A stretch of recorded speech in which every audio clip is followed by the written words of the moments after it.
David! Hey, Gwen. What are you doing around here? You're not looking for me, are you? Oh, I'm just messing with you. Come on.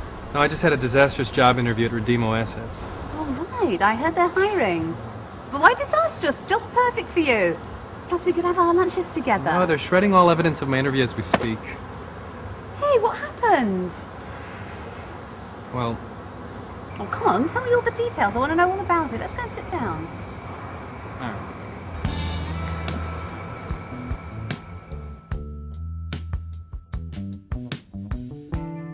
Okay, so I went in, took my seat.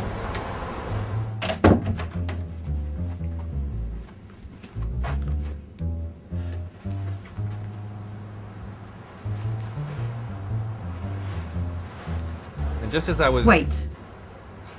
I can see why it went badly. You obviously feel the job's more for you than you can handle. No, I don't. I'm perfect for the job. I can top anyone else in the market.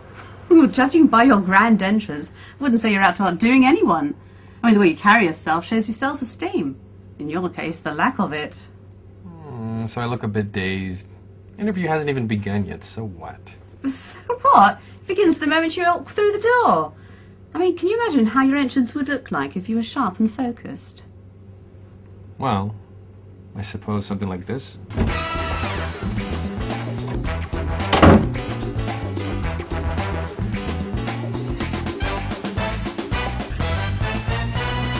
Now, isn't that much better?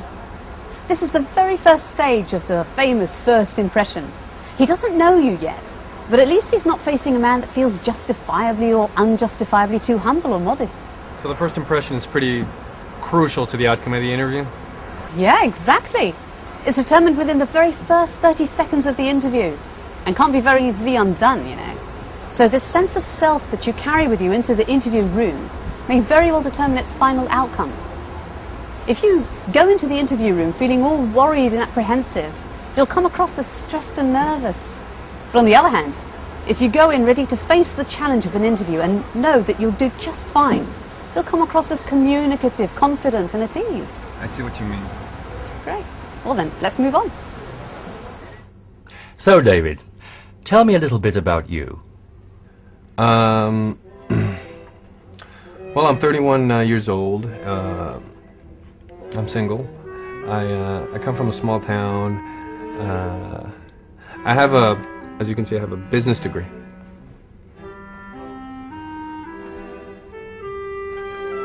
I also do volunteer work. I come from a large family. I'm sorry, I'm not really sure what you mean by telling me about yourself. So maybe you could ask a few more specific questions, and I could honestly let you know whatever it is you want to know. All right, fair enough. Let's get on with the questions then. What? Look, I admit it was a bit awkward, but you heard him say fair enough, and he did move on to more specific questions. Oh, it's more than a bit awkward. You missed out on a prize question. God, I feel like shaking you. You should seize opportunities like this. What would your sister Julie want to know before hiring a babysitter for the kids? I don't know.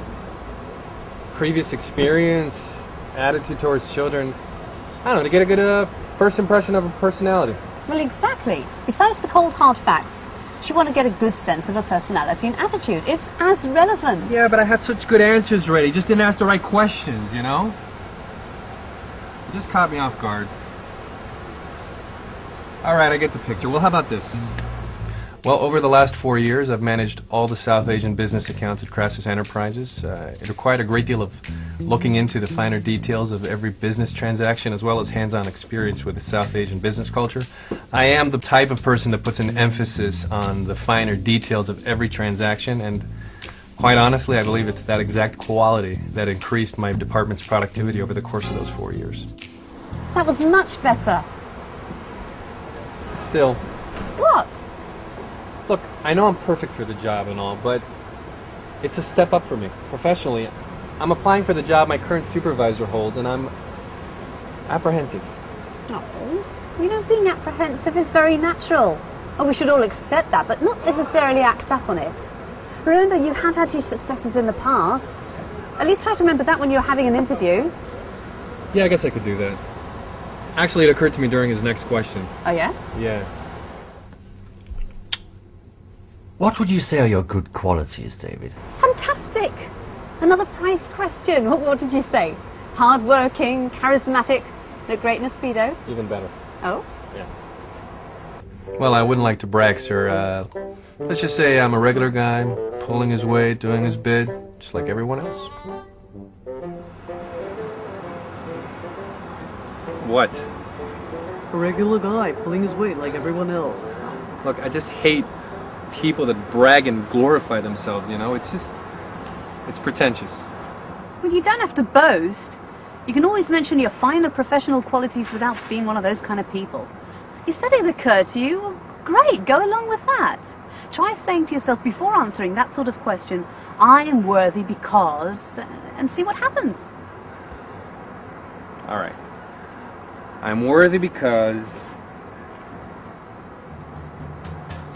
I was responsible for some of our most significant achievements, and I attribute that to the fact that I'm thorough, and I always do my homework before every transaction. I have great interpersonal skills, and I consider myself pretty creative when it comes to problem solving. See? I didn't sound cocky at all. Quite right.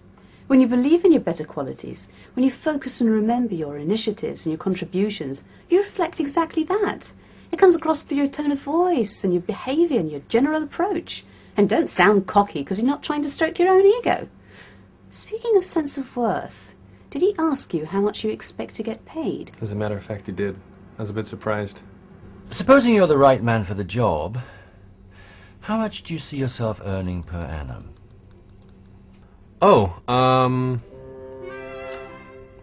well, whatever is customary, you know, I don't really know how much you usually offer, so... I should have mentioned actual figures, right? I should have checked it out online. It's not bad. Well, yes, you should have. But it's not even about the money. It's way, way beyond that. You came across as somebody that was all hesitant and unsure. How much is the average for that position, anyway? I don't know, around $50,000 a year. But you know, for somebody in my experience, I should say a little bit more. All right, then. I believe that $60,000 a year would be fair. It'd be nice if in the future there'd be room for further consideration, but for now, I think that's fair. Hey, I looked and sounded like somebody who's worth that amount. Of course. You feel this is a fair salary that will allow you to live comfortably. Of course, you can't go around asking for excessive amounts. No, of course not. See, when you name a fair amount with your sense of worth, your tone and confidence affects the interviewer. So what else happened? Now comes the nasty bit. Describe to me, if you could, your weaknesses, please. Oh, no. Oh, well, I can't seem to remember right now, but I guess one might say I'm a tad bit of a perfectionist. You want to know exactly what went through my head? What was I supposed to do? Tell him I'm the office nag and that I'm not the quickest decision maker? Yeah, that'd give you the job real quick. That's not at all what I'm saying you should have done. But you came across as somebody that's trying to hide something. So what did you do? You used your perfectionism as a weakness. And that's such a cliche. You know, it compromises your credibility. Okay, was I supposed to do this? My weaknesses are, oh man, I am worrisome, I'm a tireless nag, I'm completely indecisive, I constantly needed to be patted on the back to remind myself I'm not half bad.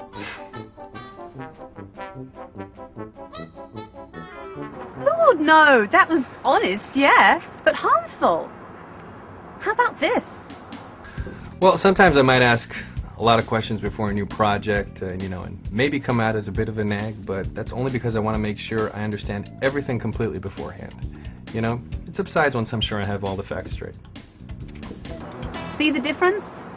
When you're aware of your own value and you're confident professionally, you're not afraid to tell anybody about a real weakness.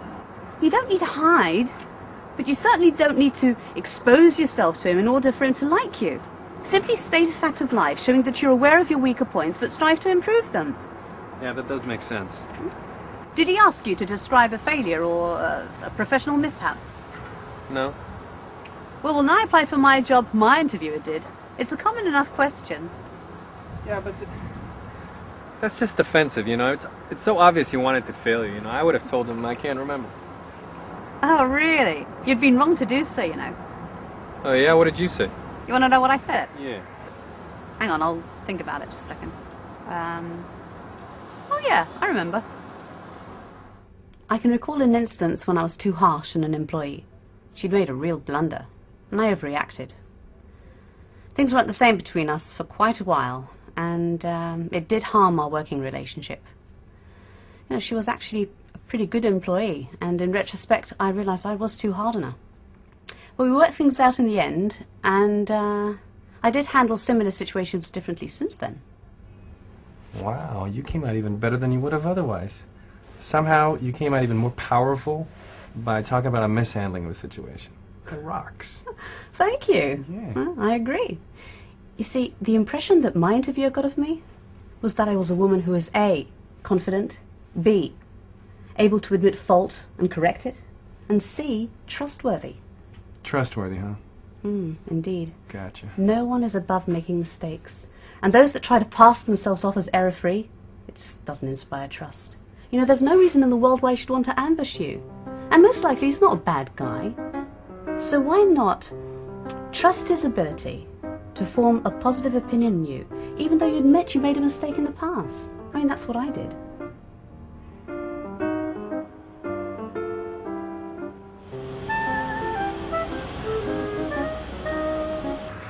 You know what just occurred to me?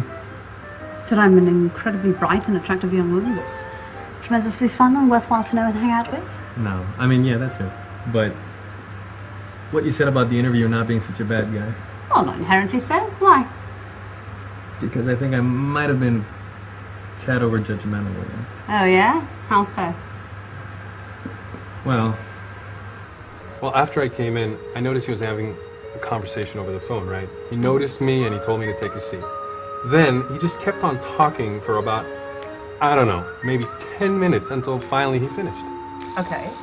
Then he just started the interview without so much as an excuse So, or an David, apology. tell I me a mean, little bit about you. I was a bit upset, you know? And apart from that bad start, I really disliked him. This guy is cold. He's distant. And he gave me the impression that he already knew all there is to know about me, you know? But now? You know, now I think that perhaps he wasn't such a bad guy after all. You know, who had it in for me? I mean, why would he? Precisely. It's just a man doing his job, same as you. And although it was sort of rude to have kept you waiting for so long, there's no reason to belittle him or yourself as a defense mechanism. Hey, but he could have been a completely different sort of person, you know, something like this. David, hi. Pleasure to meet you. Please, take a seat. Take a seat. Thank you. What then? Now, this would have made it much easier to open up to him. I mean, a friendly interviewer like this, you know, that creates a positive atmosphere. Am I right? This guy, I tell you. But if I read you correctly, I shouldn't have to open up too much or be over chummy. Because it doesn't mean that he's taken an immediate shine to you either. And so? And so I should treat both warm interviewer and cold interviewer the same, earnestly, confidently, and respectfully.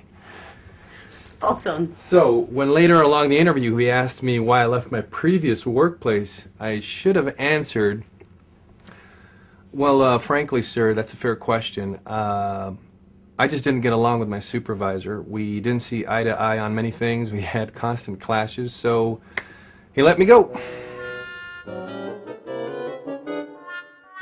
Pure and simple, huh? Oh, David. David. What? Come on. I was confident. I was respectful. I was honest.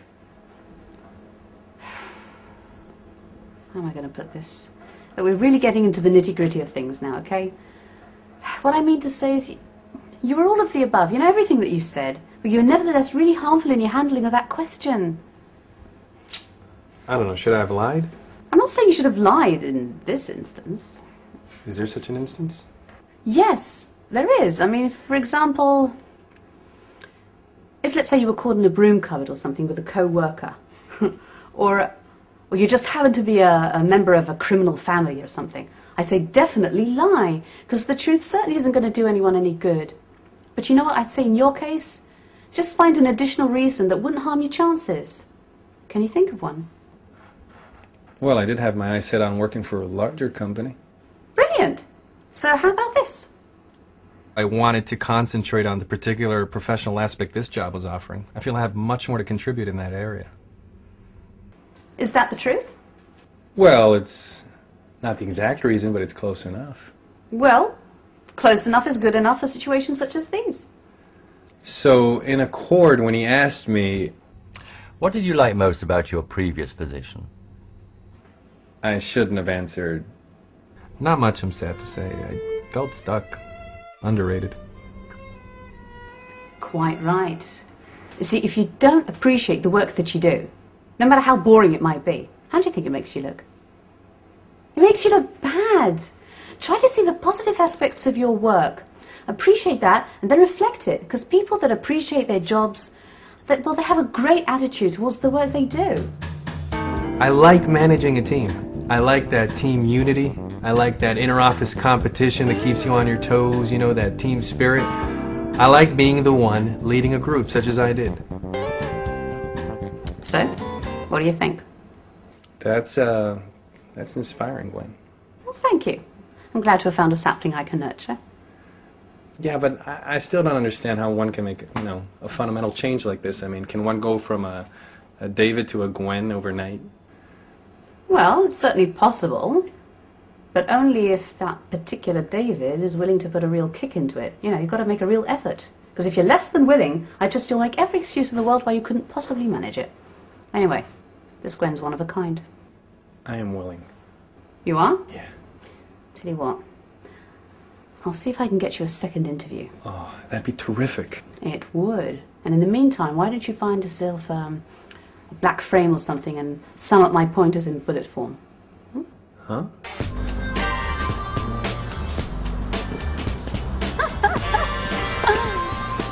Well, they made me head of the company with $200,000 a year. Are you having me on? Yes, I am. But it went really great. And I'm going to be hearing from them real soon. That's fantastic. Yeah, and by the way, I don't really think I, thanked you properly. Well, a dinner out should do the trick. Well, maybe you could give me a few pointers on that as well. What do you say? Okay, then. Rule number 1, flattery goes a long way. Flattery, eh? Okay, gotcha. Rule number 2?